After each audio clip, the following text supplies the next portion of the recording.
राज्यात मात्र आणखीन तुम्हाला एक सांगू इच्छितो, आज आहे 24, 25, 26, 27, त्याच्यानंतर 28, 29, 30, 31 पर्यंत दररोज वेगवेगळ्या भागात आता पाऊस पडणार आहे. पण आता काय होणार आहे, ह्या पावसाचं स्वरूप रिमझिम नाही राहणार. काय होणार, दुपारपर्यंत चांगलं असं कडाक्याचं ऊन पडेल आणि 2-2:30च्या नंतर जोराचा पाऊस पडणार आहे.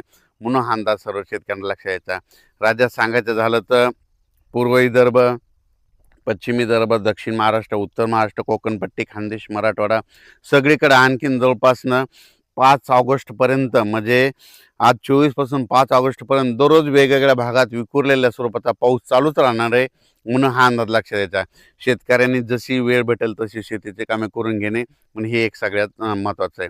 त्याच्यानंतर राज्यात सांगायचं झालं तर आणखीन परत सोलापूर जिल्हा, लातूर जिल्हा, धाराशिव जिल्हा त्या भागामध्ये देखील त्या शेतकऱ्याला सांगू इच्छितो, तुमच्याकडे देखील काय होणार आहे, म्हणजे आत्ता ह्यामध्ये 24 ते 5 ऑगस्टच्या दरम्यान तुमच्याकडे देखील चांगला जोराचा पाऊस पडणार आहे.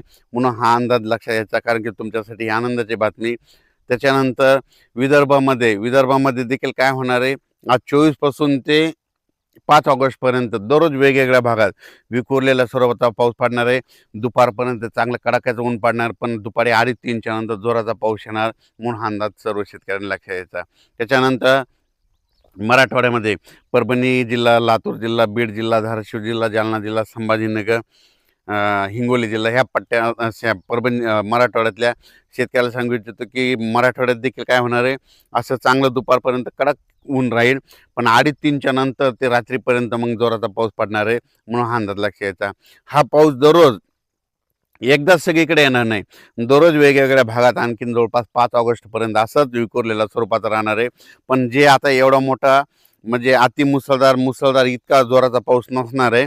फक्त हे अर्ध्या घंट्याचा 22 मिनिटाचा हे पाऊस पडणार आहे. म्हणून हा अंदाज शेतकऱ्यांना लक्षात घ्यायचा.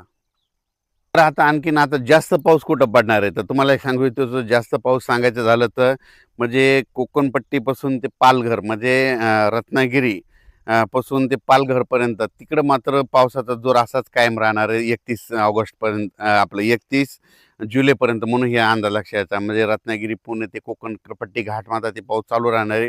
त्याच्यानंतर वरती इकडं नाशिक, त्र्यंबकेश्वर, त्याच्यानंतर नंदुरबार जिल्हा, विशेष म्हणजे तिकडे आतापर्यंत पाऊस कमी पडलेला आहे. पण त्याच्यामध्ये आता ह्या 5 दिवसामध्ये नंदुरबार जिल्हा, धुळे जिल्हा, जळगाव जामोद घाटाच्या खाली, बुलढाणा इकडं, अचलपूर, त्याच्यानंतर अमरावती, मोर्शी ह्या पट्ट्यामध्ये काय होणार आहे, परत एकदा ह्यामध्ये 4-5 म्हणजे 24 पासून ते 5 ऑगस्टच्या दरम्यान काही काही ठिकाणी मुसळधार पाऊस पडणार आहे. म्हणून हा अंदाज लक्षात घ्यायचा. त्याच्यानंतर नागपूर, भंडारा, गोंदिया, चंद्रपूर, यवतमाळ, वाशिम, हिंगोली, नांदेड ह्या परिसरामध्ये देखील त्या शेतकऱ्याला सांगू इच्छितो की आता म्हणजे 24 तारखेपासून ते 5 ऑगस्टपर्यंत दररोज एक दिवस आड तिकडे देखील असाच पाऊस चालू राहणार आहे. एकदम पाऊस बंद होणार नाही. म्हणून हा अंदाज शेतकऱ्यांनी लक्षात घ्यायचा. आणखीन जर खूप मोठा पावसाचा जर अंदाज सांगायचा झाला तर आणखीन ऑगस्टच्या मात्र 10 ऑगस्ट ते 15 ऑगस्ट ते 30 ऑगस्टच्या दरम्यान पुन्हा एकदा असा जोराचा पाऊस महाराष्ट्रामध्ये येणार आहे. त्याची तारीख आपण नंतर देऊ. ते पण त्या भागात राहणार आहे, ती देखील डिटेल देण्यात येईल. पण 15 ऑगस्ट ते 30 ऑगस्टच्या दरम्यान परत एकदा राज्यात अतिवृष्टीचा एक पाऊस, पुन्हा एक लो प्रेशर आहे, चक्रवादळ येणार आहे, त्याचा मी अंदाज देणार आहे.